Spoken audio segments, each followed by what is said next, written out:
ABP আনন্দের প্রতিনিধি general এসেছেন আপনাদের সবার উদ্দেশ্যে শুভ মহাষ্টমী প্রীতি শুভেচ্ছা এবং সশ্রদ্ধ অভিনন্দন।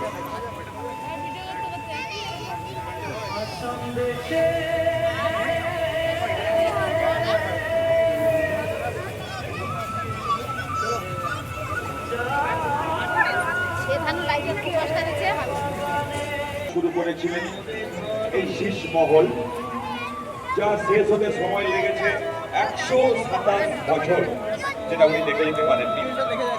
শেষ হয়েছে নির্মাণ কার্য 1727 সালে। শুরু হয়েছিল ষোড়শ শতকে রাজস্থানের জয়পুরের অম্বর দুর্গে। শেষ মানে আয়না, মহল মানে প্রাসাদ, এক কথায় আয়নার প্রাসাদ রয়েছে রাজস্থানের জয়পুরের অম্বর দুর্গে। এই রাজস্থানের জয়পুরের শীতমহল তার কিয়দংশ আমরা তুলে আনার চেষ্টা করেছি ঐতিহাসিক কাঠি শহরের বুকে। এসে আপনাদের আশীর্বাদ ধরত Kortai youth guild club. Kortai youth guild ক্লাবের ব্যবস্থাপনায় কর্টাই ইউথ গিল্ড ক্লাবের দীর্ঘ পরিশ্রমে স্বপ্ন পুরো রাজস্থানের শীতমহলে রয়েছে আপনারা এই মুহূর্তে। ইতিহাস বলে প্রায় 2,50 লক্ষ রঙিন বেলজিয়াম নাচের দ্বারা হয়েছে শীতমহল। সংস্থানগুলো হয়েছিল বেলজিয়াম। 2,50 লক্ষ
DSLR